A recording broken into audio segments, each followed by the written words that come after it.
Hello, good evening to all of you. Aditi, Aryan, Dimple, Mahesh, Mahi, Pallavi, Tariq, Shailu, Shraddha, Shreya Pawar, Shreya Vere, Sumit, Alok. Good evening, good evening, good evening. चलो, good evening Mahi, good evening Shraddha. चलो, सभी के लिए मान लिया करो ना, एक ही बार मैंने सबको गुड इवनिंग मान लिया और सबका मैंने एक्सेप्ट कर लिया।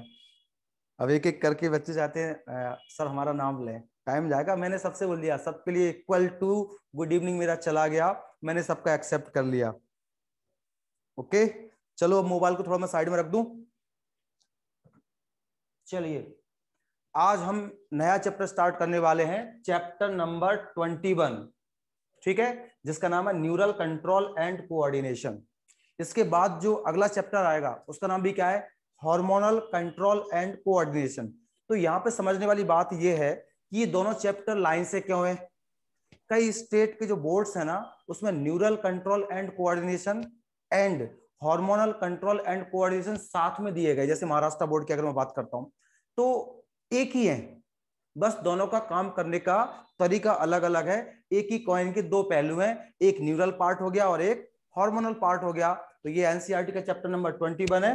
ठीक है, इसको हम पढ़ते हैं। पहले मैं जनरल कुछ बातें आपको बता देता हूं। कंट्रोल एंड कोऑर्डिनेशन, देखो अगर मेरे बॉडी पर मेरा कमांड है, दिस इज कॉल्ड कंट्रोल। अगर मैं कंट्रोल नहीं रख पाया, अनकंट्रोल हो गया तो पागल हो जाते ना। तो आपका जो कमांड है बॉडी पर वो कहलाता है कंट्रोल। और आपके बॉडी के अंदर जो वेरियस ऑर्गन्स है, ऑर्गन सिस्टम्स है, जो कुछ भी है, उनके बीच में आपस में एक समन्वय है, एक बैलेंस कंडीशन है, सभी एक मैनर में काम करते हैं। उस चीज को हम बोलते हैं कोऑर्डिनेशन।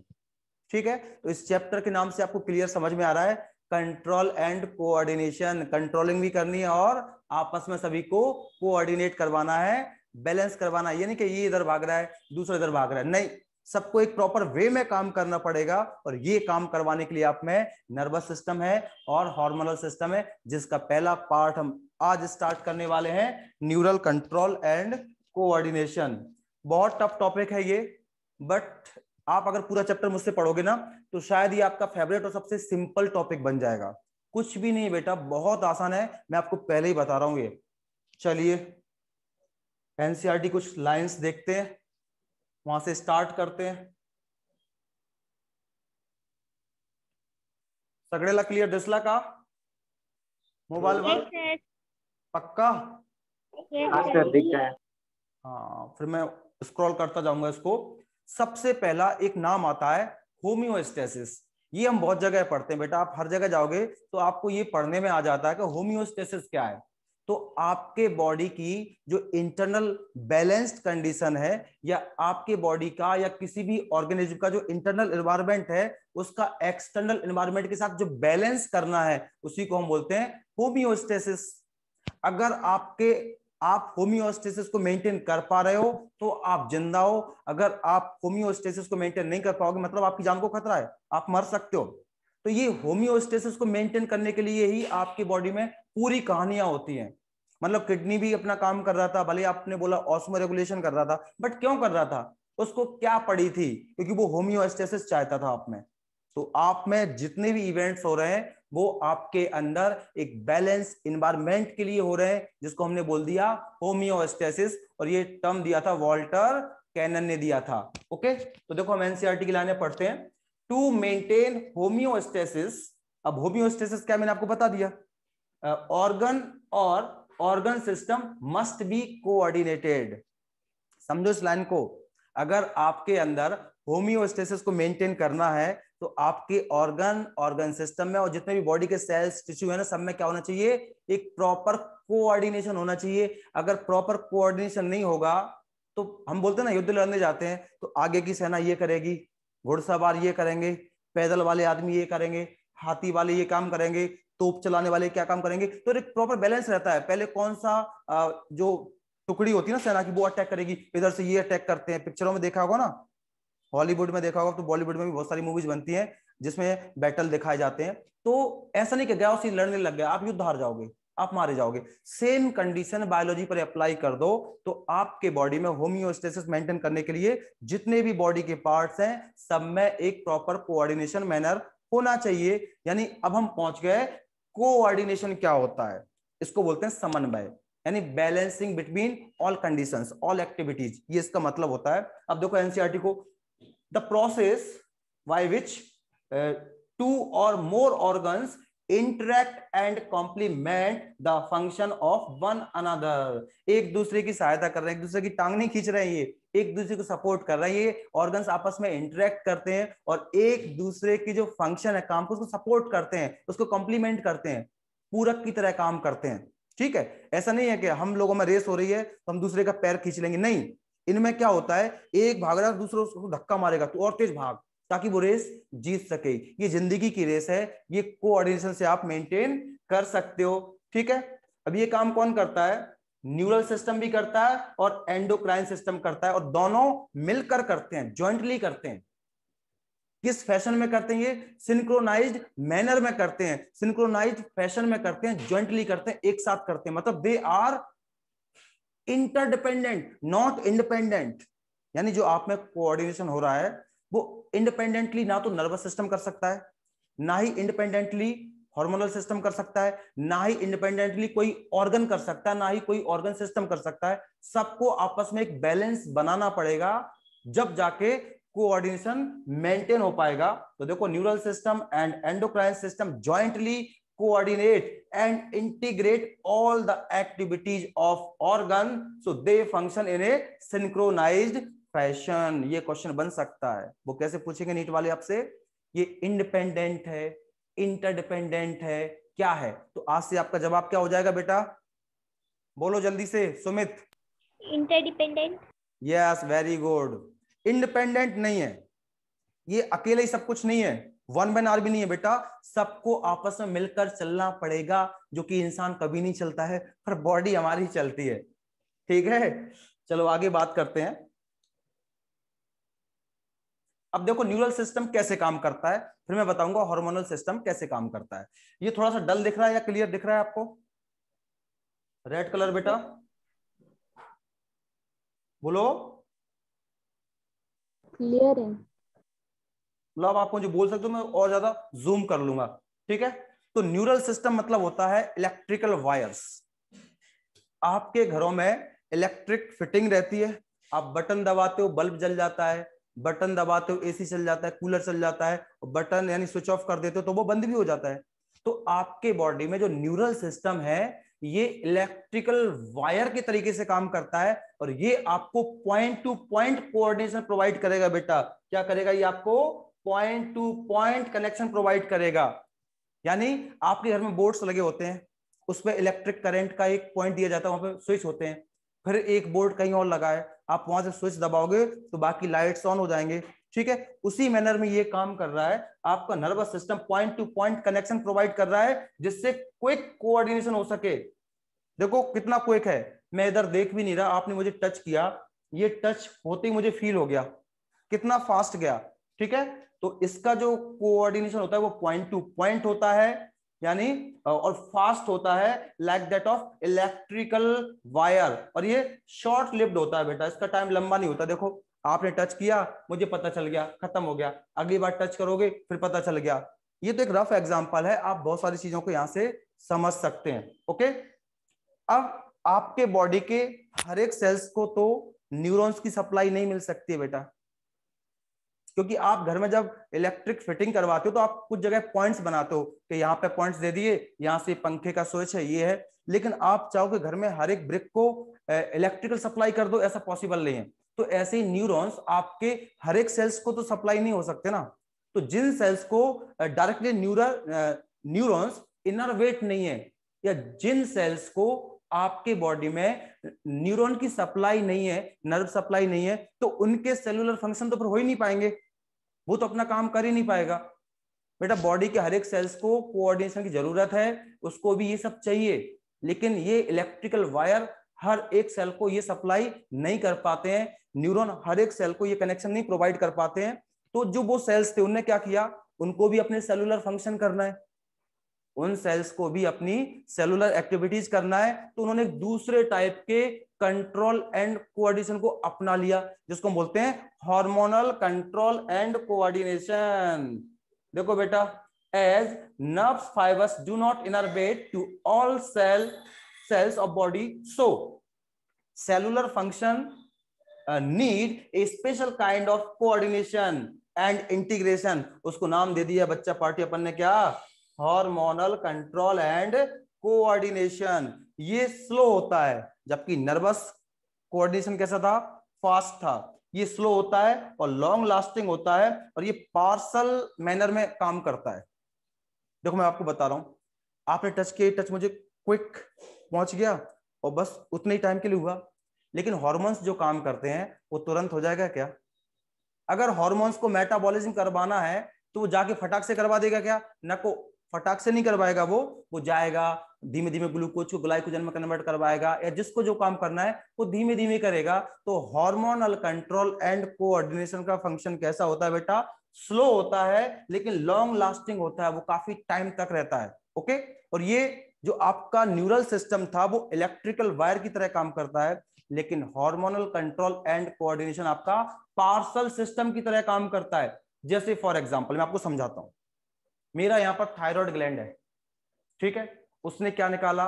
थायरोक्सिन हार्मोन निकाला। थायरोक्सिन हार्मोन कहां पर डाल दिया? ब्लड में, क्योंकि आप ये जानते हो hormones are always transported by blood. अब मेरे थायरोक्सिन हार्मोन को यहां पे काम करना है, लिवर में काम करना है, तो ये यहां तक वायर के थ्रू गया क्या? नहीं, उसने ब्लड में डाल दिया। जो भी एंडोक्राइन ग्लैंड है उसने अपने हार्मोन्स को कहां पे डाल दिया? ब्लड में डाल दिया, मतलब पार्सल डाल दिया। बाइक पे नहीं डाले थे जोमेटो वाले आते हैं, मैं क्यों किसी के ऐड कर रहा हूं यहाँ पे खड़े होके, ठीक है? तो आपका हार्मोन्स ब्लड में डल गया, अब उसको जहां जाना होगा टारगेट ऑर्गन तक वो पहुंच जाएगा। मतलब पार्सल सिस्टम की तरह काम किया कि नहीं किया? इसने किया है। ओके, तो इसका तुम क्या करो बच्चा पार्टी, स्क्रीनशॉट ले लो छोटू सा, घर पे जूम करके देखते रहना। हो गया। चलो मैं कमेंट लेता हूं। ये एनसीईआरटी का इस चैप्टर का फर्स्ट पैराग्राफ है। अदिति बेटा समझ लगा पक्का? Yes sir. हाँ Aryan, you are new. Aryan बेटा समझ में आ रहा है मैं क्या बोल रहा हूं? Aryan, Dimple, yes sir. Harsh, Christina, हाँ सर समझा, बस स्क्रीनशॉट निकालना है तो थोड़ा। Sumit, yes sir. Okay, Sumit का नेटवर्क थोड़ा सा वीक है तो उसकी आवाज आ रही है यस सर। अच्छा आप लोग रिकॉर्डिंग में देखना, आपकी आवाज अजीब ही आती है जिसका नेटवर्क कम होता है। ये टस रॉ कौन है बेटा, समझ में आ रहा है? ओके, इन्होंने कमेंट में लिखा है। ओके ओके ओके, तो अक्षय कुमार हैं आप। वैष्णवी, वासु, पक्का? Yes sir. चलिए, अब एनसीईआरटी में इस पेज को खत्म होने के बाद वो बात करता है नर्वस सिस्टम के क्लासिफिकेशन के बारे में। मैं नर्वस सिस्टम का क्लासिफिकेशन बाद में पढ़ाऊंगा, पहले मैं आपको नर्वस टिश्यू पढ़ाना चाहता हूं, क्योंकि आप न्यूरॉन समझ लोगे, न्यूरोग्लियल सेल समझ लोगे, तो उसके बाद नर्वस सिस्टम तो मैं खड़ा हूं ना, मैं हूं ना, हो जाएगा।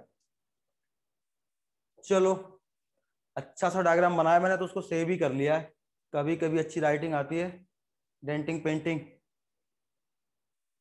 दिख रहा है ना सबको? ठीक है, ये हमारा न्यूरॉन्स। मुझे अभी आपको पढ़ाना बेटा नर्वस टिश्यू, क्योंकि अगर मैं नर्वस सिस्टम को पढ़ाऊंगा तो मुझे बोलना पड़ेगा ना, nervous system is composed of nervous tissue. यानी पहले मैं आपको नर्वस टिश्यू पढ़ाऊंगा, और यहां पे अगर नर्वस टिश्यू आप पढ़ लोगे तो मैं आपको जो एनिमल टिश्यू है ना उसमें नर्वस टिश्यू नहीं पढ़ाऊंगा, मैं आज पढ़ा रहा हूं नर्वस सिस्टम के साथ में। ऐसे ही जब मैं आपको लोकोमोशन वाला चैप्टर पढ़ाऊंगा तो वहां पर मैं आपको मस्कुलर टिश्यू पढ़ा दूंगा, तो साइड में अपना एनिमल टिश्यू भी कवर होता जा रहा है। ओके, तो हम हेडिंग डालते हैं बेटा नर्वस टिश्यू।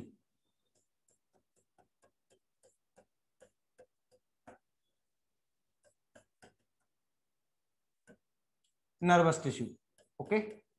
तो नर्वस टिश्यू का सबसे पहले क्वेश्चन आता है ओरिजिन।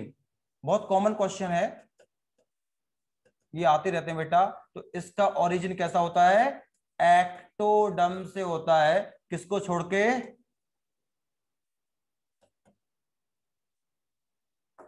माइक्रोग्लिया को छोड़ के बेटा। ओके, ओरिजिन कैसा है? एक्टोडर्मल है, एक्सेप्ट माइक्रोग्लिया। क्योंकि माइक्रोग्लिया का ओरिजिन कैसा होता है बेटा? मीजोडर्मल होता है।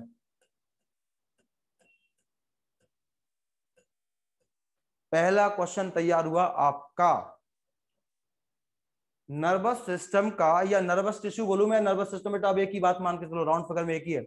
नर्वस टिश्यू का या नर्वस सिस्टम का ओरिजिन कैसा होता है? आज के बाद क्या जवाब होगा आपका? एक्टोडर्मल। एक्सेप्ट, किसको छोड़कर? Except microglia. यानी माइक्रोग्लिया सेल्स आप नर्वस टिश्यू में तो पढ़ेंगे, नर्वस सिस्टम में तो पढ़ेंगे, लेकिन उसका ओरिजिन कभी भी एक्टोडर्मल नहीं होता है। उसका ओरिजिन कैसा है बेटा? मीजोडर्मल है। ओके, पहला पॉइंट हो गया। दूसरा हम पढ़ते हैं कैरेक्टर।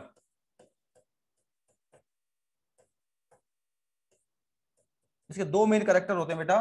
पहला हम पढ़ेंगे एक्साइटेबिलिटी, और दूसरा हमारा होता है कंडक्टिविटी।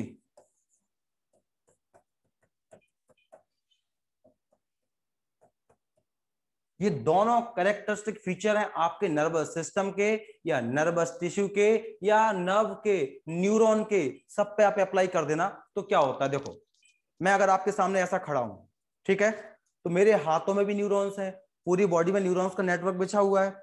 अब आपने, ये टच है, आपने यहाँ पे जो न्यूरॉन्स हैं वो भी रेस्टिंग कंडीशन में है। अभी आपको थोड़ा सा टफ लगेगा, रेस्टिंग क्या है, +35 क्या है, थोड़ा सुन के छोड़ देना। कल में उसका नंबर आ जाएगा, आप पूरी पिक्चर समझ जाओगे। तो मेरे अभी न्यूरॉन्स कैसे हाथ में? रेस्टिंग कंडीशन में, मतलब वहां पर जो करंट है वो कितना है? -70 मिलीवोल्ट। जैसे ही आप किसी रेस्टिंग न्यूरॉन को स्टिमुलस दे दो, तो टच क्या हो गया यहाँ पर बेटा? स्टिमुलस। देखना भी स्टिमुलस है, सुनना, टेस्ट, स्मेल, ये सब सूंघना वगैरह सब क्या है? ये स्टिमुलस है। यहाँ पर मैं टच का एग्जांपल दे रहा हूं क्योंकि मुझे समझाना आसान हो जाएगा। तो जैसे ही आपने रेस्टिंग न्यूरॉन को स्टिमुलस दिया, देखो ये, तो स्किन में न्यूरॉन्स का नेटवर्क होगा कि नहीं होगा? तो उसने इस टच को काय में कन्वर्ट कर दिया? इंपल्स में। इंपल्स मतलब +35 मिलीवोल्ट करंट, मतलब एक्शन पोटेंशियल, मतलब सोडियम का इनफ्लक्स, मतलब डीपोलराइजेशन। अभी आपके ऊपर से बाउंसर जा सकता है, कुछ नहीं, ये रेस्टिंग है। आपने जैसी स्टिमुलस दिया तो इसने इस टच को एक करंट बना दिया। उस करंट की वैल्यू कितनी है? +35 मिलीवोल्ट करंट। उस +35 मिलीवोल्ट करंट को हम बोलते हैं इंपल्स। तो यही तो हुआ आपका एक्साइटेबिलिटी। जब भी आप किसी न्यूरॉन को स्टिमुलस दोगे, वो 100% इंपल्स बनाएगा, 100% बनाएगा बेटा। ऐसा कभी नहीं हो सकता है कि आप न्यूरॉन को स्टिमुलस दो और वो इंपल्स ना बनाए, ऐसा नहीं हो सकता है। ठीक है, तो क्या बोलूंगा मैं? टू जनरेट इंपल्स, यानी एक्साइटेबिलिटी वो कंडीशन है कि जब कोई स्टिमुलस न्यूरॉन पर अप्लाई किया जाता है तो वो स्टिमुलस उस न्यूरॉन को एक्साइट कर देता है, जिससे उसमें क्या बन जाता है? इंपल्स। इसी पॉइंट को नाम हमने दे दिया एक्साइटेबिलिटी। ओके, दूसरा हमारा क्या बेटा? कंडक्टिविटी। इसमें लिखेंगे हम ट्रांसमिशन ऑफ इंपल्स। अब आप खुद ही देखो बेटा, आपने मुझे टच किया तो इसने क्या बना दिया? इंपल्स बना दिया। ये पॉइंट क्या हो गया? एक्साइटेबिलिटी। ठीक है, अब जो आपका टच इंपल्स बन चुका है, यानी +35 मिलीवोल्ट करंट बन चुका है, वो न्यूरॉन के थ्रू आपके ब्रेन तक जाएगा कि नहीं जाएगा? और मुझे फील हुआ कि मुझे किसी ने छुआ, तो यानी जब जब इंपल्स बनेगा उसका कंडक्शन भी 100% होगा। तो इंपल्स का जो कंडक्शन हो रहा है, जो ट्रांसमिशन हो रहा है, उसी को हमने क्या नाम दे दिया? कंडक्टिविटी। तो आपके नर्वस टिश्यू के या न्यूरॉन के दो कैरेक्टरिस्टिक फीचर हैं। पहला हो जाएगा हमारा excitability and second one is conductivity. Okay, चलिए आगे बात करते हैं। अब आपका जो नर्वस टिश्यू है, इसको हम जरा इसकी डेफिनेशन पढ़ते हैं। साइड में बोर्ड कर देता हूं साइड में। अब आपका जो नर्वस टिश्यू है, इसकी डेफिनेशन कैसे बनेगी? वो टिश्यू जो नर्वस सिस्टम को बनाता है उसको हम बोलते हैं नर्वस टिश्यू। और ये दो टाइप के सेल से मिलकर बना होता है। एक होता है न्यूरॉन खुद और दूसरा होता है न्यूरोग्लियल सेल। तो अगर आप बात करोगे कि ये किससे बना होता है, तो मैं बोलूंगा, अब मैं नर्वस टिश्यू को एंटी लिखूंगा बेटा, ठीक है। Nervous tissue is composed of two types of cell. यानी आपका नर्वस टिश्यू दो टाइप के सेल से मिलके बना होता है। पहला हो जाएगा बच्चा पार्टी अपना क्या? Neuroglial cell. न्यूरोग्लियल सेल, या इसी को हम बोलते हैं नॉन एक्साइटेटरी सेल। इसी को हम बोल सकते हैं बेटा नॉन एक्साइटेटरी सेल, या इसी को आप बोल सकते हो नॉन न्यूरॉन सेल। क्योंकि ये खुद न्यूरॉन नहीं है, ये खुद न्यूरॉन नहीं है, लेकिन नर्वस सिस्टम में मिलती है, न्यूरॉन के साथ मिलती है। तो पहला जो सेल है आपका हो गया न्यूरोग्लियल सेल्स, या नॉन एक्साइटेटरी सेल, या फिर नॉन न्यूरॉन।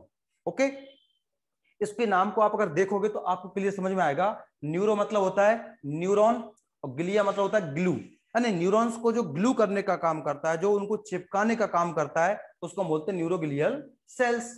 तो ये सेल्स क्या, मैं आपको समझाता हूं। पहले आप मुझे इतना बताओ, क्या न्यूरॉन्स सेल डिवीजन करते हैं बेटा? संजीवनी बोलो।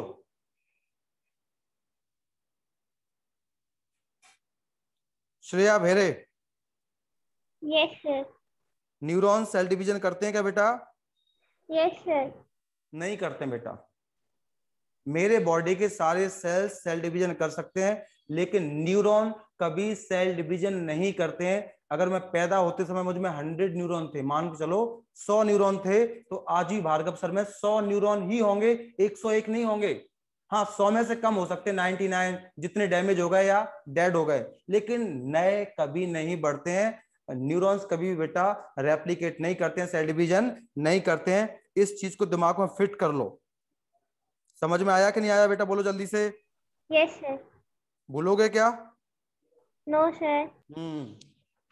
जब ऊपर वाले ने आपको न्यूरॉन्स बनाया और उसकी एक ड्रॉबैक दे दिया कि वो सेल डिवीजन नहीं कर सकता है, तो सोचो, अगर मुझ में न्यूरॉन सेल डिवीजन नहीं करते हैं, तो ऊपर वाले को यह भी चाहिए कि उसको डिस्ट्रॉय भी नहीं होना चाहिए, उनको आसानी से डैमेज भी नहीं होना चाहिए, उनको आसानी से कोई परेशानी नहीं होना चाहिए, कोई भी परेशानी नहीं होना चाहिए। तो सोचो, अगर ये आपका न्यूरॉन है तो इसको पैक कर देते न्यूरोग्लियल सेल्स। एक न्यूरोग्लियल सेल्स, 2 3 4 5 जितनी भी है, उन्होंने न्यूरॉन्स को ऐसे पैक कर दिया।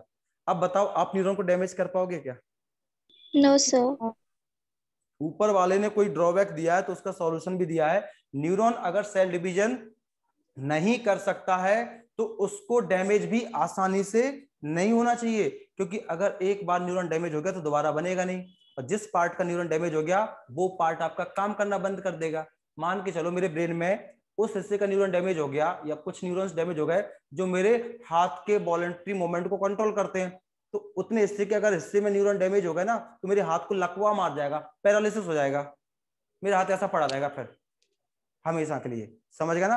तो न्यूरॉन के प्रोटेक्शन के लिए जो चीज बनाई गई है उसी को बोलते हैं न्यूरोग्लियल सेल्स। ये न्यूरॉन तो नहीं है बेटा, लेकिन न्यूरॉन्स के साथ मिलते हैं, इसलिए आपको इसको नर्वस सिस्टम में पढ़ना ही पड़ता है। इसको आपको नर्वस टिश्यू में पढ़ना ही पड़ेगा, क्योंकि उसके साथ ही मिलेंगे। और क्या काम करते हैं बेटा? ये नॉन एक्साइटेटरी है, मतलब ये इंपल्स का कंडक्शन करेंगे क्या? नहीं। नहीं। इंपल्स का कंडक्शन तो ये मैं बोला था ना, एक्साइटेटरी, एक्साइटेशन होना, इंपल्स का कंडक्शन होना, ये काम तो न्यूरॉन करेगा। ये न्यूरॉन नहीं है बेटा, ये न्यूरॉन नहीं है, ये न्यूरॉन का दोस्त है, उसका बॉडीगार्ड है। तो क्या काम करता है बेटा? ये सपोर्ट करता है। किसको करेगा? तुमको, न्यूरॉन को करेगा, ठीक है। नरिशमेंट देगा, ये नरिशमेंट प्रोवाइड करेगा ये, ठीक है। प्रोटेक्शन करेगा ये, ओके, पैकिंग का काम करेगा ये सारे काम कौन करता है? हमें न्यूरोग्लियल सेल करता है। और ये न्यूरॉन नहीं है तो ये सेल डिवीजन कर सकते हैं क्या? कर सकते हैं। दे रेप्लिकेट थ्रू आउट लाइफ, ये हमेशा सेल डिवीजन कर सकते हैं।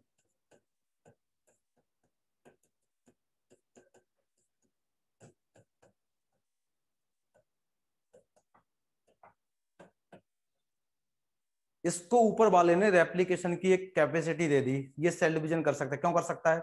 क्योंकि अगर आपके नर्वस सिस्टम में कहीं पे चोट आ गई, कोई लीजन हो गया, कोई घाव बन गया, तो उतना हिस्सा जो डैमेज हुआ उस हिस्से के जितने भी न्यूरोग्लियल सेल्स हैं वो सेल डिवीजन करके उसका हील कर देंगे, उस घाव को भर देंगे। क्योंकि न्यूरॉन डैमेज हो गए तो फिर वो हिस्सा कभी हील नहीं हो सकता है। न्यूरॉन डैमेज हो गए तो वो हिस्सा कभी बनाया नहीं जा सकता है। वो हिस्सा जो काम करता है वो अब काम आप में नहीं होगा। लेकिन अगर आपके न्यूरोग्लियल सेल्स डैमेज हुए हैं उस हिस्से के, तो वो दोबारा रीजनरेट होकर फिर से उस हिस्से को फुलफिल कर देंगे, घाव को भर देंगे। तो नर्वस सिस्टम में हीलिंग वैसे तो होता नहीं है, अगर होता भी है, जो हीलिंग प्रॉपर्टी की मैं बात कर रहा हूं वो एक्चुअली किसकी वजह से हो रहा होगा? न्यूरोग्लियल सेल के वजह से होता है। ये न्यूरॉन को सपोर्ट कर रहे हैं, उसको पोषण दे रहे हैं, उसकी रक्षा कर रहे हैं, उसको पैकिंग का काम कर रहे हैं, और ये लगातार रेप्लिकेट होते हैं। तो ये मरते रहते हैं और बनते रहते हैं, क्योंकि न्यूरॉन अगर एक बार मर गया फिर दोबारा नहीं बनेगा। Okay sir. हाँ बेटा।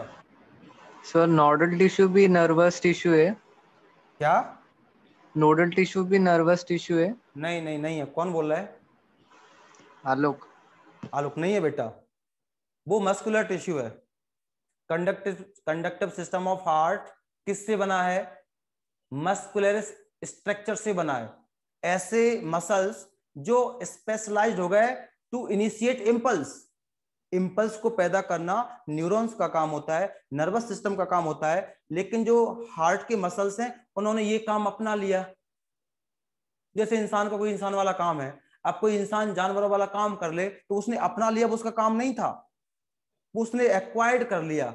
ठीक है, तो हम अब इसके टाइप पढ़ने वाले हैं बेटा कि जो न्यूरोग्लियल सेल्स हैं वो कितने टाइप के हैं। तो पहला हो जाएगा हमारा तारा सिंह, तारे के जैसा, एस्ट्रोसाइट। न्यूरोग्लियल सेल्स के मैं एग्जांपल बता रहा हूं, टाइप बता रहा हूं। तो पहला मैंने आपको क्या बताया? एस्ट्रोसाइट। एस्ट्रो मतलब स्टार, साइट मतलब cell. They are large star shaped cells, यानी ये भी न्यूरोग्लियल सेल्स हैं। तो न्यूरोग्लियल सेल्स में पहला टाइप क्या हो गया? Astrocyte. They look like star, so called astrocyte. They are large star shaped neuroglial cells. और ये एस्ट्रोसाइट क्या करते हैं? मान के चलो ये आपका ब्लड वेसल्स है, ब्रेन के अंदर ब्लड वेसल्स होगा ना, खून की नली। ब्रेन को भी ब्लड सप्लाई होती है कि नहीं होती है? सांगमाला लौकर होती है सर। होती है। तो सोचो ये ब्लड वेसल्स है, इसमें खून जा रहा है, तो ये मान के चलो ये ब्लड वेसल है, तो उसके आसपास ये जो एस्ट्रोसाइट है वो क्या करते हैं? एक बेसल लेमिना सीक्रेट कर देते हैं। देखो ये क्या कर दिया? बेसल लेमिना सीक्रेट कर दिया। देखो ये आपका ब्लड वेसल्स है, उसके आसपास क्या कर दिया उन्होंने? बेसल लेमिना सीक्रेट कर दिया। और क्या बना दिया? बीबीबी। लोगों को एक बीबी नहीं मिलती, यहां पे देखो 3 बार भी लिख दिया मैंने, बीबीबी, ब्लड ब्रेन बैरियर। आप अपने उसमें लिखते चलो नोटबुक में। ये क्या हो गया? Blood brain barrier. ये ब्लड ब्रेन बैरियर किसने बनाया बेटा? एस्ट्रोसाइट ने बनाया, यानी ब्लड और न्यूरॉन्स के बीच में एक बैरियर बना दिया। समझ में आया आपको? ये हो गया एस्ट्रोसाइट। दूसरा होता है बहुत ही इंपॉर्टेंट, उसको बोलते हैं स्वान सेल। ये आपने बचपन से सुना होगा, जब भी आपने लोअर क्लासेस में न्यूरॉन्स का स्ट्रक्चर पढ़ा होगा तो आपने एक्सॉन की चारों तरफ स्वान सेल का नाम भी जरूर पढ़ा होगा। स्वान सेल को मैं लिख रहा हूं, और मैं एंड भी लिख सकता हूं, बट और से आपको समझाता हूं मैं। और क्या बोल सकता हूं मैं इसको? ऑलिगो डेंड्रोसाइट। एक ही चीज के दो नाम है, एक ही चीज के दो नाम है, इसलिए मुझे और लिखना पड़ा। स्वान सेल कहां पे होगा बेटा? पीएनएस में। और ओलिगोडेंड्रोसाइट कहां पे नाम रखना है आपको? सीएनएस में। देखो क्या होता है, मैं आपको बता रहा हूं।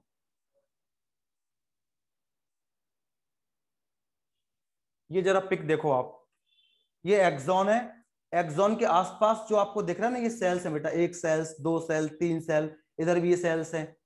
देखो तो पैकिंग कर रहा है कि नहीं कर रहा है, देखो ये न्यूरोग्लियल सेल्स न्यूरॉन का पैकिंग कर रहा है कि नहीं कर रहा है। अभी आप ये तो पढ़ रहे थे, what is the function of neuroglial sales, they pack, they protect किसको, न्यूरॉन को। तो देखो ये आपका स्वान सेल है, ठीक है। अब इसी स्वान सेल को, यानी जो न्यूरॉन आपके सेंट्रल नर्वस सिस्टम में है, सेंट्रल नर्वस सिस्टम मतलब क्या हुआ इसका, ब्रेन एंड स्पाइनल कॉर्ड, जो स्वान सेल आपके सीएनएस के अंदर हैं उनको हम क्या बोलेंगे, ओलिगोडेंड्रोसाइट। और जो सेल सेंट्रल नर्वस सिस्टम के बाहर है, मतलब पेरीफेरल नर्वस सिस्टम में है, तो उसी चीज का नाम क्या हो जाएगा, स्वान सेल। यानी स्वान सेल और ओलिगोडेंड्रोसाइट सेम चीज के नाम है, सेम चीज के नाम है बेटा, लेकिन बोलने का तरीका क्या है, उसी चीज को आप पेरीफेरल नर्वस सिस्टम में किस नाम से बुलाओगे, स्वान सेल को, और उसी चीज को आप सेंट्रल नर्वस सिस्टम के अंदर किस नाम से बुलाओगे, ओलिगोडेंड्रोसाइट। इन दोनों का ही फंक्शन बच्चा पार्टी क्या हो जाता है, माइलिन को बनाना, माइलिन शीट को बनाना। माइलिन शीट, माइलिन शीट क्या होती है बेटा, एक्सॉन के चारों तरफ ये जो पीला पीला कलर दिख रहा है ना, मैंने यहाँ पे पीला दिखाया, माइलिन शीट व्हाइट कलर का होता है, ठीक है ना। तो ये जो कलर दिख रहा है आपको येलो, ये माइलिन शीट है, देखो ये तो एक्सॉन के चारों तरफ ये माइलिन शीट है, ये माइलिन शीट है, ये माइलिन शीट है, ये माइलिन शीट है। तो माइलिन शीट को बनाने वाले न्यूरोग्लियल सेल्स का नाम मुझे आप बता सकते हो आज के बाद, हाँ। ब्रेन में किसने बनाया माइलिन शीट, बोलो बेटा, ब्रेन के अंदर किसने बनाया, ओलिगोडेंड्रोसाइट। Very good. मेरे स्पाइनल कॉर्ड, जो रीढ़ की हड्डी के अंदर है ना स्पाइनल कॉर्ड, उसमें किसने बनाया, ओलिगोडेंड्रोसाइट, क्योंकि सीएनएस में ब्रेन भी आता है, स्पाइनल कॉर्ड भी आता है। लेकिन पेरिफेरल नर्वस सिस्टम में जो सोमेटिक नर्वस सिस्टम है, जो ऑटोनॉमिक नर्वस सिस्टम है, हालांकि ऑटोनॉमिक नर्वस सिस्टम में तो माइलिन शीट होती ही नहीं है, तो मैं तो ये बात कर रहा हूँ सीएनएस के बाहर जो न्यूरॉन्स हैं उनमें माइलिन शीट अगर है तो कौन बना रहा होगा, स्वान सेल्स। स्वान सेल, ठीक है, इंपॉर्टेंट है बेटा, ये पूछते हैं। तीसरा होता है अपना माइक्रो, माइक्रोवेव मत लिख देना, पूरा सुना करो पहले, माइक्रो गिलिया, कितना प्यारा नाम है, माइक्रो मतलब छोटा, सुना होगा ना, मैक्रो माइक्रो, मैक्रो माइक्रो, नहीं सुना क्या, what is the meaning of micro, छोटा। ग्लिया मतलब न्यूरोग्लियल सेल्स, नाम को अगर आप ध्यान से देखोगे तो आप बहुत सारे टर्म्स का मतलब निकाल सकते हो। यानी ऐसे न्यूरोग्लियल सेल्स जो छोटे साइज में रहे होंगे उसको बोल दिया माइक्रोग्लिया। और ये क्या काम करता है बेटा, फेगोसाइटोसिस करता है। क्या काम करता है ये, फेगोसाइटोसिस। जैसे आपके ब्लड में मोनोसाइट क्या काम करता है, फेगोसाइटोसिस करता है। आपके ब्लड में न्यूट्रोफिल्स क्या काम करते हैं, फेगोसाइटोसिस करते हैं। लिवर के कुफ्फर सेल्स भी क्या काम करते हैं, फेगोसाइटोसिस करते हैं। लंग्स के डस्ट सेल भी क्या करते हैं, फेगोसाइटोसिस करते हैं। स्प्लीन के मैक्रोफेज भी क्या करते हैं, फेगोसाइटोसिस करते हैं। तो सोचो ऐसी ही फेगोसाइटोसिस करने वाली सेल्स आपके नर्वस सिस्टम में भी होती है, नर्वस टिश्यू में भी होती है, उसको नाम दे दिया हमने माइक्रोग्लिया। तो ये नेचर में कैसा है, फेगोसाइटोसिस है। ओके, अब मैंने आपको जो पहला पॉइंट बताया था कि नर्वस सिस्टम का जो ओरिजिन है वो कैसा होता है, एक्टोडर्मल होता है, एक्सेप्ट माइक्रोग्लिया। तो ये पता है मेसोडर्मल क्यों था, माइक्रोग्लिया का ओरिजिन हमने मेसोडर्मल इसलिए पढ़ा था कि ये पता है क्या है, ये आपका ब्लड है, ब्लड में क्या होता है, मोनोसाइट भी होता है और भी सेल्स होते हैं। मोनोसाइट सब लोग जानते हैं कि ये नेचर में कैसा होता है, फेगोसाइटिक सेल होता है। ओके, तो सोचो जब हम एम्ब्रियोनिक कंडीशन में थे तो ब्लड का मोनोसाइट मॉडिफाइड होके नर्वस टिश्यू में क्या बन गया, माइक्रोग्लिया बन गया। तो माइक्रोग्लिया किसका मॉडिफिकेशन है, मोनोसाइट ऑफ ब्लड। तो ये मोनोसाइट का मॉडिफिकेशन है, तो आज भी काम कैसा कर रहा है, मोनोसाइट के जैसा कर रहा है, यानी फेगोसाइटोसिस कर रहा है। लेकिन ये किसका मॉडिफिकेशन था, मोनोसाइट का। और मोनोसाइट किसका सेल था, ब्लड का सेल था। अब आप मुझे बताओ ब्लड का ओरिजिन क्या होता है, श्रेया भेरे बोलो, डिंपल ब्लड सब का मीजो ओरिजिन है। कैसा होता है? एक्टोडर्मल, मीजो या एंडो? मीजो। मीजो। तो माइक्रोग्लिया मोनोसाइट से बना है और मोनोसाइट मीजोडर्मल था। तो ये सेल भले ही नर्वस सिस्टम में है लेकिन ये ओरिजिनली बना किससे था? मोनोसाइट से। तो ये भी तो मीजोडर्मल होना चाहिए था ना बेटा। इसलिए मैंने आपको बोला था कि पूरा का पूरा नर्वस सिस्टम किससे बनता है? एक्टोडर्म से बनता है, एक्सेप्ट माइक्रोग्लिया, क्योंकि इसका ओरिजिन कैसा है? मीजोडर्मल है। इस पॉइंट को आप कैच कर पा रहे हैं क्या बेटा? बोलो बच्चा पार्टी। हाँ sir. Sheikh Khadija, yes sir. पक्का? जी। Dimple, yes sir. Alok, sir astrocyte का फंक्शन नहीं समझा। अरे यार, ब्रेन में ब्लड वेसल्स है, खून की नली है, उसके आसपास एक लेयर बना देता है, बैरियर बैरियर बना देता है, ब्लड ब्रेन बैरियर, जिससे ब्लड के कंटेंट डायरेक्ट ब्रेन के कंटेंट डायरेक्ट ब्लड से डिस्टेंस मेंटेन करते हैं। कुछ नहीं है, एक लेयर बना दी, कुछ भी नहीं है। ठीक है, ये तीन है हाँ सर। आपके क्या? Neuroglial sales. अब एक चौथा आता है एपेंडाइमल सेल्स। मैं उसको न्यूरोग्लियल सेल्स नहीं बोलूंगा, वो एपेंडाइमल सेल्स आपके ब्रेन के अंदर वेंट्रिकल्स हैं, हॉलो कैविटी है, उनकी लाइनिंग करता है एपेंडाइमल सेल्स। और आपका जो स्पाइनल कॉर्ड है उसकी कैनाल का नाम क्या होता है? सेंट्रल कैनाल, उसकी भी अंदर से लाइनिंग करता है। और एपेंडाइमल सेल्स पता है कौन से सेल्स होते हैं? Simple columnar ciliated epithelium. ठीक है, इसलिए मैं उसका जिक्र यहां पे अभी नहीं कर रहा हूं। यानी ये आपका खत्म हो गया न्यूरोग्लियल सेल। इसमें अगर आपको लगता है सर कोई पॉइंट पूछना है तो आप मुझे पूछ सकते हो, इसके फंक्शन आपको करना है यहां पे आप बता सकते हैं। ठीक है, चलिए। सर तो थोड़ा ऊपर करो ना, स्क्रीनशॉट लेना। एक मिनट रुको। आप पता है थोड़ा सा नोटबुक पे नोट डाउन भी करना सीखो थोड़ा सा। न्यूरॉन्स का बाद में ले लेना अलग से, या पूरे का लेना चाहते हो? ले लो।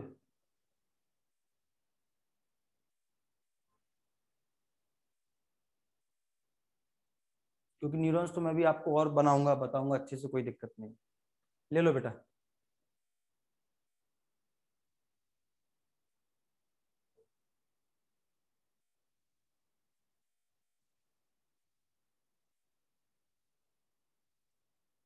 चलो, तो न्यूरोग्लियल सेल्स अगर आपका हो गया तो उसके बाद हम पढ़ने वाले हैं न्यूरॉन। तो पहला हो गया अपना न्यूरोग्लियल सेल्स। तो दूसरा मैं यहां पे पढ़ाने वाला हूं बेटा।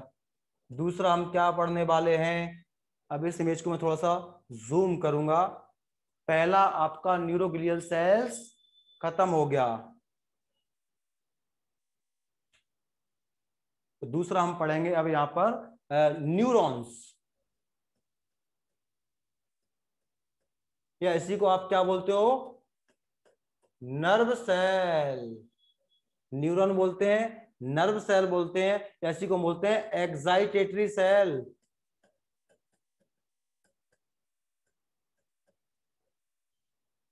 Okay, neuron, nerve cell, excitatory cell. Nerve fibre मत बोलना बेटा, नर्व फाइबर एक्सॉन अकेले को बोलते हैं नर्व फाइबर। जबकि मसल फाइबर मसल सेल का नाम होता है, no doubt. Muscle fibre muscle cell का नाम होता है, लेकिन बहुत से बच्चे समझते हैं नर्व फाइबर मतलब नर्व सेल। नहीं बेटा, नर्व फाइबर अगर आपको बोलना है तो वो एक्सॉन के लिए वर्ड इस्तेमाल किया जाता है। तो आप इसको बोलोगे न्यूरॉन या नर्व सेल या फिर एक्साइटेटरी सेल। ओके, तो पहला क्वेश्चन तो ये बनता है, ये इंपल्स को कंडक्ट करेगा क्या? करेगा। यानी जो आपने नर्वस टिश्यू की प्रॉपर्टी पढ़ी थी ना, वो प्रॉपर्टी एक्चुअली इसकी है। ठीक है, और ये कभी भी सेल डिवीजन नहीं करता है। ये नर्वस टिश्यू का मेन सेल है। न्यूरॉन्स, नर्वस टिश्यू जो काम करता है एक्चुअली वो काम इसके थ्रू करने वाला है। नर्वस सिस्टम जो काम करता है वो एक्चुअली न्यूरॉन्स के थ्रू होने वाला है। ठीक है, तो पहला क्वेश्चन क्या बन जाएगा? ये फंक्शनल यूनिट है कि नहीं नर्वस सिस्टम की? बोलो जरा, पहला क्वेश्चन बन गया, neuron is structural and functional unit of nervous system. चलो मैं स्ट्रक्चरल नहीं भी बोलूंगा तो फंक्शनल में तो कोई मुझे रोक ही नहीं सकता है। जैसे आपके बॉडी की स्ट्रक्चरल और फंक्शनल यूनिट क्या होती है, सेल, ऐसे ही मैं बात कर रहा हूं जो आपका नर्वस सिस्टम है उसकी फंक्शनल यूनिट का नाम क्या है, न्यूरॉन्स। यानी एक न्यूरॉन जो काम करता है, मतलब ब्रेन के सारे न्यूरॉन मिलके काम करते हैं, उसी को तो आप बोलते हो ब्रेन का काम। ब्रेन क्या काम करता है, ब्रेन जो काम करता है, ब्रेन खुद क्या है, कुछ भी नहीं। ब्रेन किससे बना है आपका, न्यूरॉन से। तो ब्रेन जो काम करता है वो काम एक्चुअली वो किसके थ्रू करता है, न्यूरॉन्स के थ्रू करता है। तो मैं न्यूरॉन्स को क्या बोल सकता हूं, फंक्शनल यूनिट। और ये कभी भी सेल डिवीजन नहीं करता है, सेल डिवीजन नहीं करता है, याद रखना इस चीज को। ये कभी भी रेप्लिकेट नहीं करता है, इसलिए इसको पैकिंग का काम किसने किया था, न्यूरोग्लियल सेल ने किया था। ओके, तो फंक्शनल यूनिट हो गया, सेल डिवीजन नहीं करता है। अब हम इसकी स्ट्रक्चर को पढ़ते हैं, डायग्राम में ही पढ़ते हैं। ओके, अब हम इसको डायग्राम में ही पढ़ते हैं। अब कोई पार्ट कट तो नहीं रहा बेटा, मुझे इतना बताओ बस सिर्फ।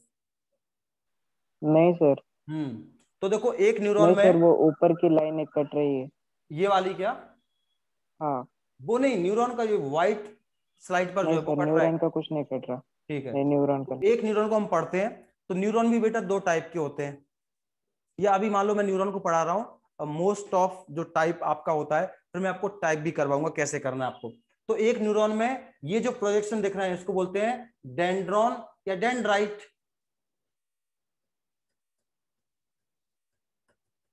डेंड्राइट्स। और ये जो आप पार्ट देख रहे हो ये क्या है बेटा, एक्सॉन।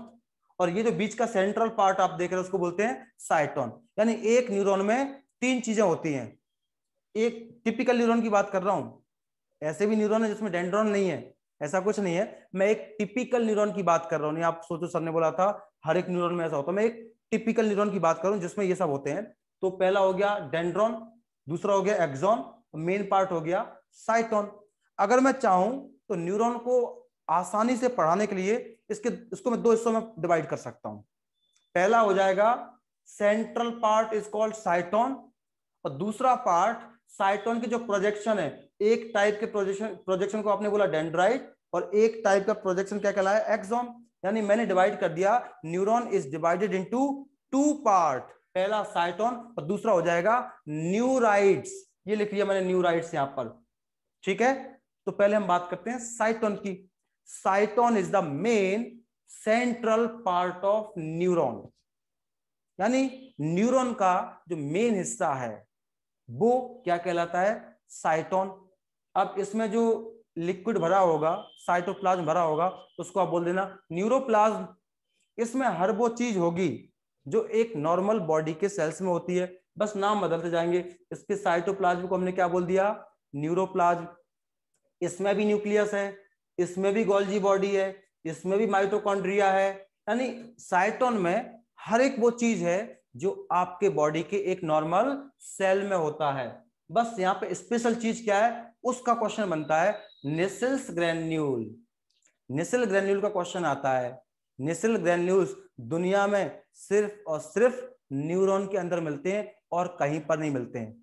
यानी presence of Nissl granule is the characteristic feature of neuron. अगर न्यूरॉन है तो उसमें नेसेल्स ग्रेन्यूल जरूर मिलेंगे। अब क्वेश्चन ये आता है आखिर ये काम क्या करता है। काम आप जब बता पाओगे जब आपको ये पता हो ये बने किस चीज के हैं। तो जो आपके नेसेल ग्रेन्यूल्स हैं वो कैसे बनते हैं, राइबोसोम से प्लस रफ एंडोप्लाज्मिक रेटिकुलम, दो चीजों से बनते हैं, राइबोसोम प्लस RER। इन दोनों का जो झुंड है, जो गुच्छा है, जो ग्रुप है, उसको हम बोलते हैं नेसेल्स ग्रेन्यूल्स। यानी नेसेल्स ग्रेन्यूल्स को आप राउंड फिगर में राइबोसोम मान के चल सकते हो, क्योंकि राइबोसोम का झुंड है ये। एक्चुअली आंसर क्या है, ribosome plus rough endoplasmic reticulum, दोनों को मिला के हम क्या बोलते हैं, नेसेल्स ग्रेन्यूल। तो बताओ ये क्या काम करता होगा। राइबोसोम का फंक्शन तो सबको पता होगा ना, बचपन से पढ़ते आ रहे हैं हम लोग। बताओ what is the function of ribosome. अरे भाई कोई तो बोलो। हर्ष बोलो। हाँ सर। राइबोसोम का फंक्शन बताओ मुझे।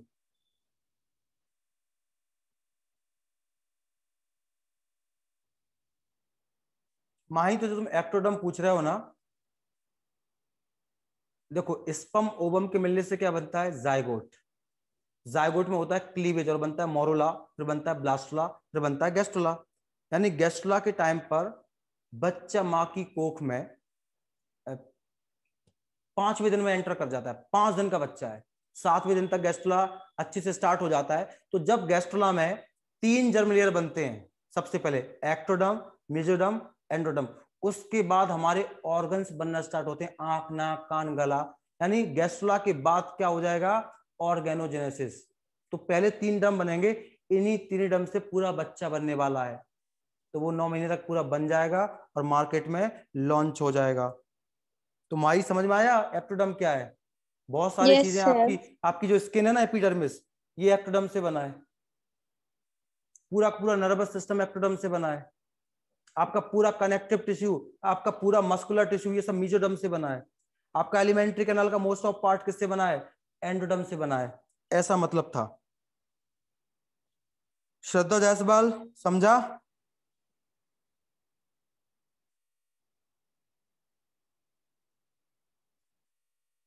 फॉर्मेशन ऑफ पेप्टाइड बॉन्ड नहीं बेटा, राइबोसोम का काम होता है प्रोटीन सिंथेसिस। राइबोसोम का फंक्शन क्या होता है, प्रोटीन सिंथेसिस। तो राइबोसोम जब प्रोटीन सिंथेसिस कर सकते थे, तो ऊपर वाले ने यहाँ पे स्पेशल ये क्यों बना दिया? इसलिए बनाया बेटा, क्योंकि न्यूरॉन डिवीजन नहीं करता है, तो ऊपर वाले ने उसको क्षमता दी कि इसका थोड़ा बहुत डैमेज हो जाए तो वो वापस अपने जख्म को भर ले, हील को हील कर ले। तो इसका जो माइक्रोट्यूबुल सिस्टम है, ये सब को मेंटेन करने के लिए क्या होता है, निसल्स ग्रेन्यूल होते हैं।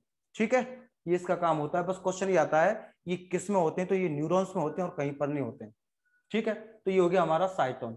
अब ये साइटोन आपके नर्वस सिस्टम में, सेंट्रल नर्वस सिस्टम में, चाहे ब्रेन हो चाहे स्पाइनल कॉर्ड हो, ये जो साइटोन वाला पार्ट है, ये क्या बनाने वाला है आगे चल के, ग्रे मैटर।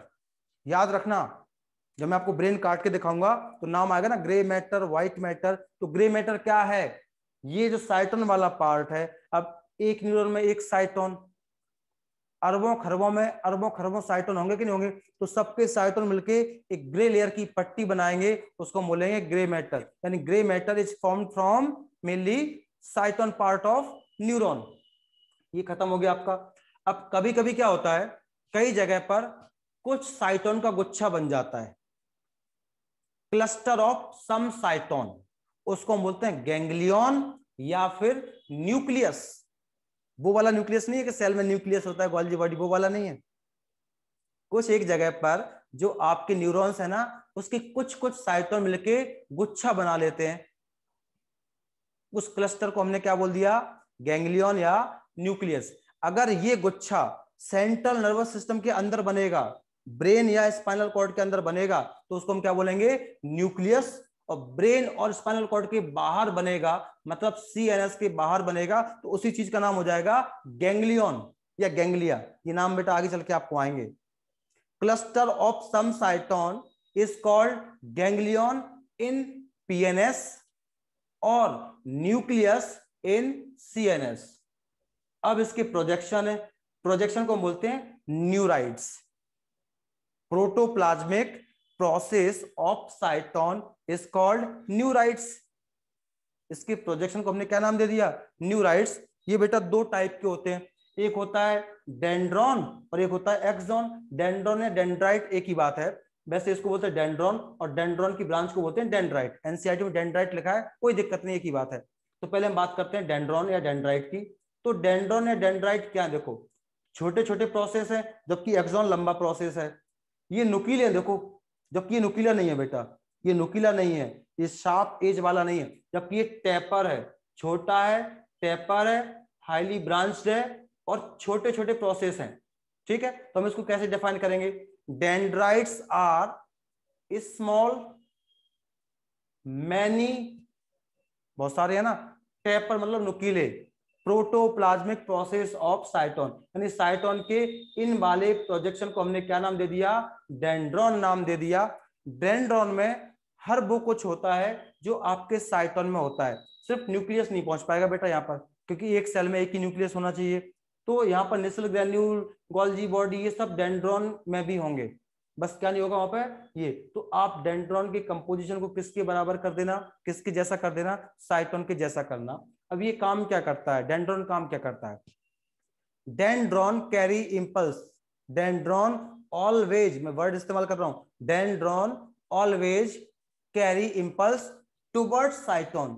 ये जो डेंड्रॉन है ये इंपल्स को, एक्शन पोटेंशियल को हमेशा हमेशा किसकी तरफ लाते हैं बेटा, ये साइटोन की तरफ लाते हैं। साइटोन की तरफ लाने की वजह से डेंड्रॉन को हम क्या बोल सकते हैं, एफरेंट प्रोसेस। जो प्रोसेस इंपल्स को किसी की तरफ लेके जा रहा है, यानी साइटोन की तरफ लेके जा रहा है, उसको हमने बोल दिया एफरेंट प्रोसेस। इसलिए मैं क्वेश्चन ऐसे डाल सकता हूं या आपसे नीट में पूछा जा सकता है, डेंड्रॉन इज कॉल्ड एफरेंट और इफरेंट, तो क्या जवाब हो जाएगा, एफरेंट प्रोसेस, क्योंकि ये इंपल्स को हमेशा साइटोन की तरफ ही लेके आएंगे। ठीक है, तो न्यूराइट्स में पहला हो गया डेंड्रॉन खत्म। अब दूसरा होता है न्यूराइट का ये एक्सॉन वाला पार्ट। तो देखो ये सिंगल होता है, एक्सॉन कभी दो नहीं होते हैं, एक्सॉन एक ही होता है, इसको दिमाग में फिट कर लो। डेंड्रॉन नहीं भी होगा, एक होगा, बहुत सारे होंगे, लेकिन एक्सॉन एक ही होगा। ठीक है, तो ये सिंगल प्रोसेस है, काफी इलोंगेटेड है। ठीक है, तो ये कैसे बोलेंगे हम इसको, axon, axon is elongated single process of साइटोन।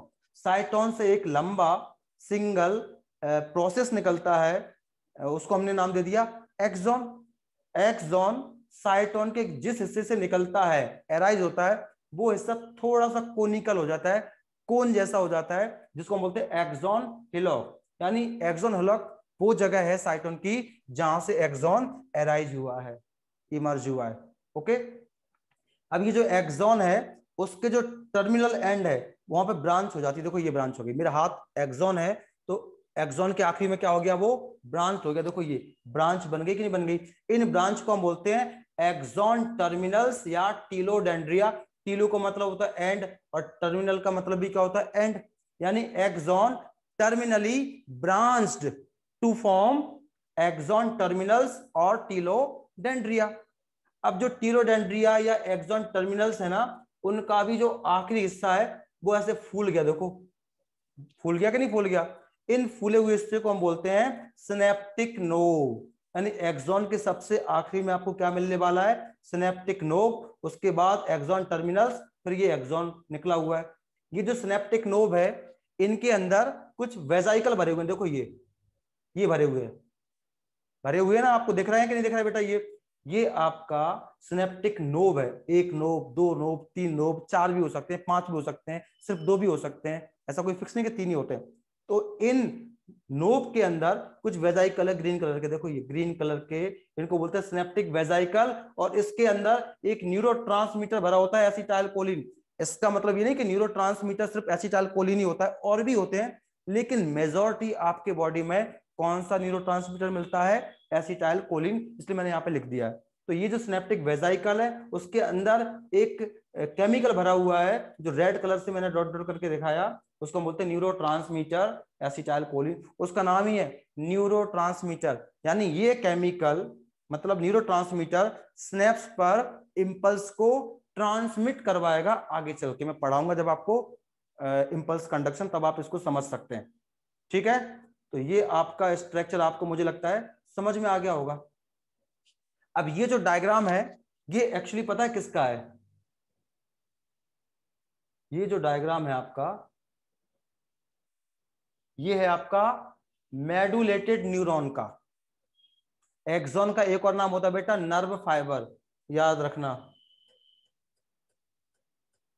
Nerve fibre. तो एक्सॉन भी बेटा दो टाइप के होते हैं, एक तो ऐसा वाला होता है और एक मैं सिर्फ शॉर्ट में बता रहा हूं बेटा, एक होता है ऐसा वाला। एक्सॉन का पीस है, समझाने के लिए कुछ खास नहीं है, मैं आपको इसी डायग्राम से पूरी चीजें समझाऊंगा। तो देखो ये एक्सॉन है और एक्सॉन के आसपास जो न्यूरोग्लियल सेल्स है उसका नाम क्या हो गया बेटा, स्वान सेल हो गया। ये जो सेल आप देख पा रहे हो बेटा, इसका नाम क्या है? ये लिखा हुआ है स्वान सेल। ये स्वान सेल है, ये स्वान सेल है, ये स्वान सेल, स्वान सेल। जब ये स्वान सेल है तो उस सेल का खुद का न्यूक्लियस होगा कि नहीं होगा? इसका न्यूक्लियस ये है, इसका ये, इसका ये स्वान सेल के खुद के न्यूक्लियस है कि नहीं? ठीक है। अब इस स्वान सेल की जो मेम्ब्रेन है, प्लाज्मा मेम्ब्रेन, उसको नाम दे दिया मैंने न्यूरिलीमा। इस स्वान सेल ने क्या बनाया? एक फैट की लेयर बनाई जिसको बोलते हैं माइलिन शीथ। तो जो आपको येलोइश कलर का दिख रहा है ना, हालांकि होता है ये व्हाइट कलर का, तो ये क्या हो गया आपका? Myelin sheath. और उसके नीचे क्या है आपका? एक्सॉन है। तो एक्सॉन की जो मेम्ब्रेन है वो कहलाती है एक्सोलीमा। और एक्सॉन के अंदर जो साइटोप्लाज्म भरा हुआ है उसको हम बोलते हैं एक्सोप्लाज्म। बस इतना याद रखना बेटा कि ये एक्सोप्लाज्म के अंदर निसिल ग्रैन्यूल्स और गोल्जी बॉडी कभी नहीं होते हैं। ये क्वेश्चन बनेगा, अच्छा खासा तगड़ा क्वेश्चन। यानी साइटोन में जो कुछ होता है वो सब इसमें भी होगा, ठीक है, लेकिन इसमें निसिल्स ग्रैन्यूल और गोल्जी बॉडी कभी नहीं होते हैं। जबकि डेंड्रॉन में निसिल ग्रैन्यूल भी थे, गोल्जी बॉडी भी थे, सिर्फ न्यूक्लियस को छोड़ के बाकी सब कुछ था जो साइटोन में था। लेकिन एक्सॉन में कभी भी निसिल ग्रैन्यूल्स और गोल्जी बॉडी नहीं होते। इस बात को दिमाग में फिट कर लेना। तो देखो, अब ये जो स्वान सेल इसने माइलिन शीट बना दिया, तो यहां पर फैट ने एक्सॉन को कवर कर दिया, यहां पर कवर कर दिया, यहां पर कवर कर दिया। लेकिन बीच बीच में कुछ पॉइंट ऐसे हैं जहां पर माइलिन शीट नहीं है। देखो, यहां पर माइलिन शीट नहीं है, यहां पर माइलिन शीट नहीं है, यहां पर नहीं है, यहां पर नहीं है। तो जहां पर माइलिन शीट नहीं है, यानी जहां पर एक्सॉन एक्सपोज हो गया, एक्सोलीमा डायरेक्ट इन्वायरमेंट के कांटेक्ट में आ रही है, बॉडी के इंटरनल इन्वायरमेंट की बात कर रहा हूं। जहां पर एक्सोलीमा एक्सपोज है, मतलब माइलिन शीट नहीं है, उन पॉइंट्स को बोलते हैं नोड ऑफ रेनबियर। यानी माइलिन शीट के बीच में जो गैप है, या जहां पर माइलिन शीट एब्सेंट है, एक्सॉन के उस पार्ट को हम क्या बोलते हैं? Node of Ranvier. Node of Ranvier are the places where myelin sheath is absent. Here exolemma is exposed. Okay, दो नोड ऑफ रेनबियर के बीच में, देखो ये नोड ऑफ रेनबियर है, ये नोड ऑफ रेनबियर है, तो दो नोड ऑफ रेनबियर के बीच का जो सेगमेंट है उसको हम बोलते हैं इंटरनोड। और हर एक इंटरनोड उसी स्वान सेल के द्वारा बनता है जो वहां पर है। तो ये सेगमेंट इस स्वान सेल ने बनाया, ये सेगमेंट इस स्वान सेल ने बनाया। इसका मतलब ये, और स्वान सेल माइलिन शीथ को बनाने के बाद उसकी जो प्लाज्मा मेम्ब्रेन है उसको हम बोलने लगते हैं न्यूरिलीमा। ठीक है। और ये जो माइलिन शीथ है, ये पता है कैसे रहता है? जैसे आपका इलेक्ट्रिकल वायर है, तो वायर पर आप प्लास्टिक की कोटिंग कर दो। मैं आपको दिखा रहा हूं, आप जब गूगल करोगे तो आपको समझ में आ जाएगा। ये वायर है, तो वायर पर आपने प्लास्टिक की कोटिंग कर दी, देखो ऐसे एक के ऊपर एक, इस तरीके से कॉइल रहता है ये माइलिन शीथ। तो यहाँ पे आपको इंसुलेटर की तरह काम करेगा। ओके, यानी माइलिन शीथ इस तरीके से कॉइल करता है एक्सॉन को, जैसे वायर में हम करते हैं ना कोटिंग करते हैं, उस समय कोटिंग होती, आपने वायर को कभी छीलते हुए देखा होगा, तो उसमें प्लास्टिक की एक बाहर कवर रहती है, फिर एक छोटी अंदर कवर रहती है, उतना ज्यादा प्रोटेक्शन मिलता है। Same myelin sheath electrical wire की जो कोटिंग होती है उसी मैनर में एक्सॉन को कॉइल कर देता है। और माइलिन शीथ नेचर में कैसा होता है? इंसुलेटर, यानी वहां से करंट पास नहीं हो सकता है, वहां से एनर्जी का लॉस नहीं हो सकता है। तो बताओ करंट यहाँ पे लीक होगा क्या? नहीं। अगर किसी वायर पर प्लास्टिक की कोटिंग है तो मुझे करंट लगेगा क्या? नहीं लगेगा। जहां पर आपने वायर का प्लास्टिक वाला ऐसा कट कर दिया, वहां पे अंदर के कॉपर वायर एक्सपोज हो जाएंगे और आपको करंट लग जाएगा। तो यहाँ पर माइलिन शीथ नहीं है, तो आप ऐसे समझो जैसे हम वायर में कट नहीं लगा देते, ऐसे ये कट लगा हुआ है, जो कट लगा उसको बोलते हैं नोड ऑफ रेनबियर। तो यहाँ पर करंट लीक कर जाएगा। तो इसमें जब भी इंपल्स ऑफ कंडक्शन होगा वो हमेशा कहां से होगा? एक नोड ऑफ रेनबियर से दूसरे नोड ऑफ रेनबियर, फिर तीसरे, ऐसे ऐसे होगा इंपल्स कंडक्शन। देखो, इसी को हम बोलते हैं जंपिंग, डांसिंग, लीपिंग या साल्टेटरी इंपल्स कंडक्शन। हालांकि इंपल्स कंडक्शन में फिर से बताऊंगा। ठीक है। तो ये था आपका मेडुलेटेड न्यूरॉन, या आप सिर्फ एक्सॉन की बात करोगे तो ये था आपका मेडुलेटेड या माइलिनेटेड एक्सॉन या माइलिनेटेड नर्व फाइबर। यानी एक्सॉन दो टाइप के होते हैं, नर्व फाइबर दो टाइप के होते हैं, एक तो वो जिन पर माइलिन शीथ होती है तो उसको हम बोलेंगे मेडुलेटेड या माइलिनेटेड, और दूसरे वो जिन पर माइलिन शीथ नहीं है। बेटा यहाँ पर स्वान सेल तो है, यहाँ पर स्वान सेल तो है, लेकिन ऐसा पीला पीला मैंने बनाया क्या अंदर? नहीं बनाया, मतलब इनमें माइलिन शीथ नहीं है। तो ये किस न्यूरॉन का डायग्राम हो गया या किस एक्सॉन का डायग्राम हो गया? नॉन माइलिनेटेड, अनमाइलिनेटेड या अनमेडुलेटेड। तो यहां पर जब माइलिन शीथ नहीं है बेटा, तो यहां पर करंट एक्सॉन तक पहुंच सकता है क्या? यस या नो? Yes sir. बिल्कुल पहुंच सकता है, क्योंकि सेल तो बेटा करंट के लिए कंडक्शन का काम करेगा, उसमें तो करंट का कंडक्शन हो जाएगा। यहां पर ये फैट की लेयर थी, ये इंसुलेटर थी, इसलिए करंट यहां से लीक नहीं हो पा रहा था। यहां पर भले ही स्वान सेल है लेकिन माइलिन शीथ नहीं है, कोई भी इंसुलेटर की कोटिंग नहीं है, इसलिए यहाँ पर करंट पास हो जाएगा बेटा ऐसे। जबकि यहाँ पर करंट यहाँ पे पास नहीं होगा, यहाँ पे होगा, यहाँ पे होगा, यहाँ पे होगा, यहाँ पे होगा। तो एग्जाम्पल पूछते हैं बेटा, ये जो आपका मेडुलेटेड या माइलिनेटेड नर्व फाइबर है, एक्सॉन है, तो ये दिखने में कैसा लगेगा आपको? व्हाइट कलर का लगेगा ना, क्योंकि इस पर माइलिन शीथ की कवरिंग है, और माइलिन शीथ की कवरिंग कैसी होती है? व्हाइट कलर की। तो ये क्या करेगा पता है? सेंट्रल नर्वस सिस्टम के अंदर ब्रेन और स्पाइनल कॉर्ड के अंदर क्या बनाएगा?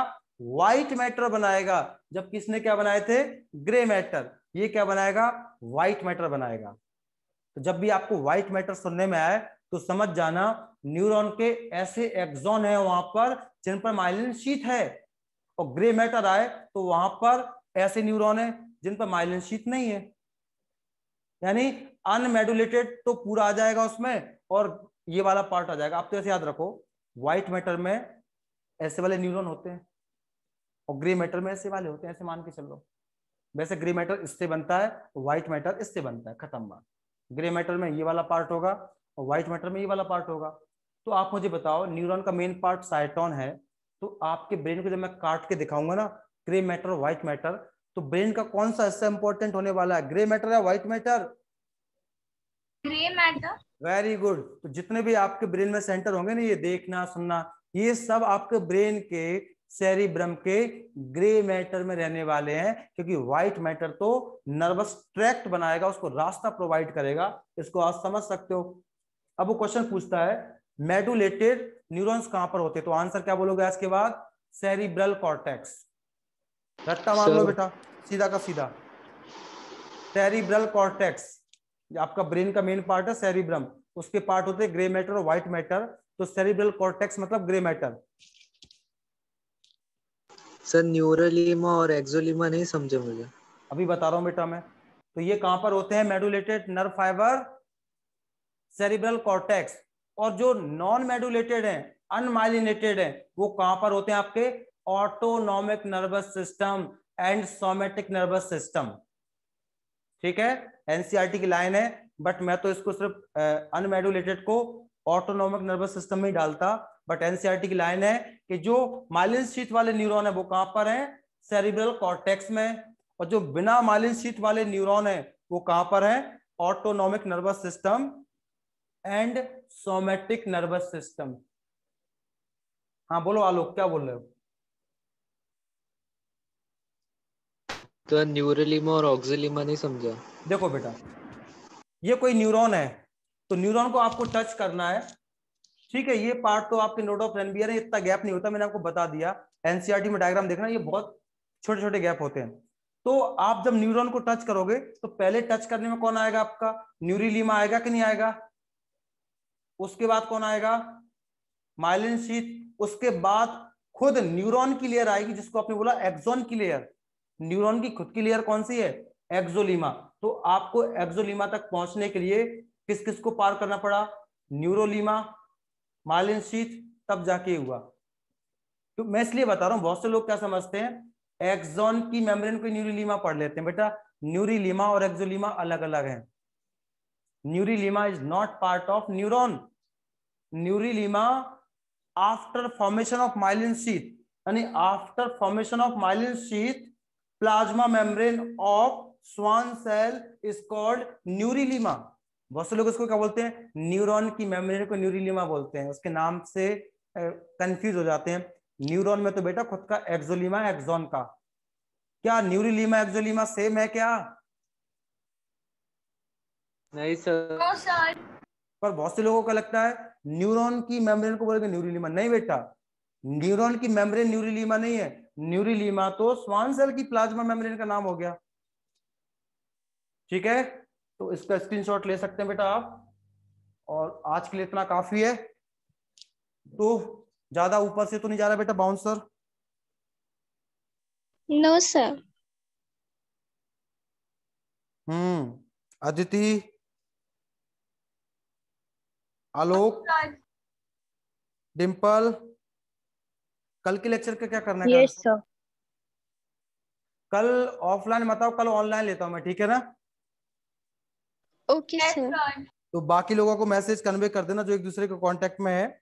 मैंने आज गलती से बोल दिया था, बट कल का मैं शाम में ही ऑनलाइन ही लूंगा।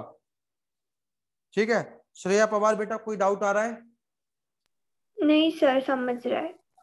इजी है, टफ तो नहीं है ना? नहीं नहीं, इजी है। अभी जैसे अपना कारवा बढ़ता जाएगा ना, बहुत गहरा टॉपिक है ये, लेकिन आपको बहुत मजे आएंगे। मेरे साथ जर्नी करोगे आप, कहीं पर रास्ता नहीं भूलोगे, बड़े मजे आएंगे। टफ है लेकिन मजे आएंगे। श्रेया वेरे। Understood sir.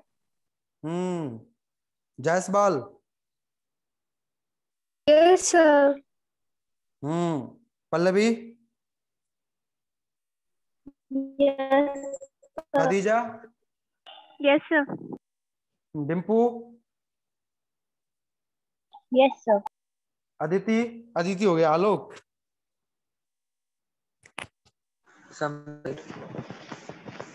यस पाटिल।